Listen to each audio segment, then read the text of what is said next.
Being with us here on Business Now. Let's take a look at the weekend's clearance rates for housing, starting with Sydney, 345 auctions with a clearance rate there of 83%. Now, in Melbourne, 280 homes went under the hammer. There was a clearance rate there of, you can see, just over 80% it ended up. Brisbane only had 35 auctions, a clearance rate there almost 86%. Adelaide had 57 auctions, but it was strong in Adelaide, really strong, 93% clearance rate there. And in Canberra, there were 45 auctions, and again, the clearance rate at 93%. Joining me is REA Group Senior Economist Eleanor Creagh. Eleanor, just talking about those auctions, you know, you can see the different states right now have got different phases almost of their housing market cycle. Adelaide right now has come into its own. It's very, very strong, for example. Yeah, certainly. You're exactly right. And this coming week, we're actually seeing that it's going to be another strong week of auctions for Adelaide, with more than 2 times the volume of auctions than we saw in the corresponding week last year. So certainly, you know, that price growth momentum in Adelaide that's still very much present, I think is supporting the strength of the market, interstate demand, and I think a bit of a relative affordability push. But we're certainly seeing that the smaller capitals are really kind of taking up the mantle when it comes to momentum in the market. And it's you know, it's South Australia, it's Queensland, and it's the ACT as well that are driving sales volumes this year to date as well. So actually, if we look at South Australia, sales volumes are around 9% higher to date this year than they were last. So it's interesting to note this because let's say, for example, if you were in Melbourne and Sydney, prices jumped by more than 20% last year. So let's say an average property has gone from $900,000 to $1.15 million.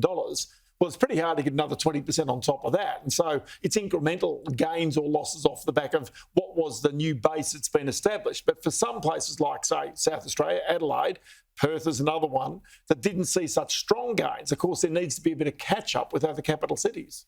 Yeah, look, I mean, I think Australia-wide price growth was incredibly strong last year, and Adelaide was actually a strong market when it comes to price growth last year.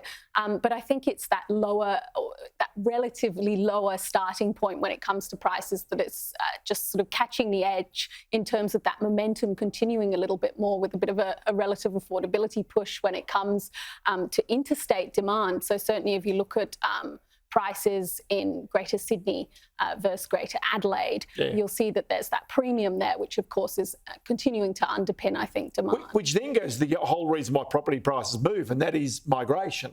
When a person suddenly finds themselves priced out of Sydney, and this has happened with a lot of public servants in particular, found that their wages don't keep up with the property prices. They make lifestyle decisions to go and raise a family in Adelaide or in Hobart or in Brisbane, wherever it might be. They turn up and realise they got more bang for their buck, and yet their salary is not that much different than where it was if they were in Sydney or Melbourne.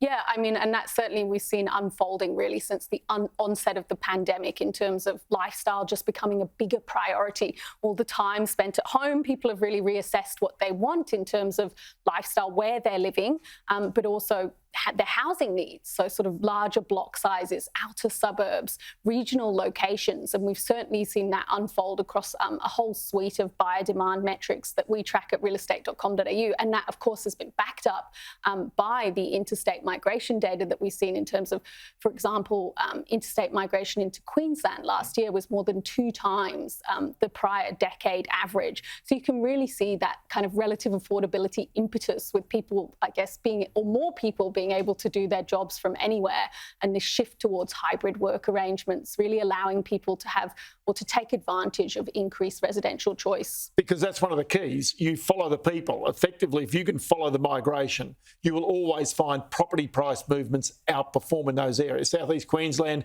when it was being populated, was one of the great examples of that. But in more recent times, Hobart's another classic example of where population has really led those house prices higher. Yeah, certainly. And we've seen Hobart was actually almost topping the ranks when it comes to price growth last year, but also regional Tasmania as well, incredibly popular. And again, there, as you mentioned, underpinned by strong interstate migration, demand from Melburnians. We know it's always been popular, Tasmania.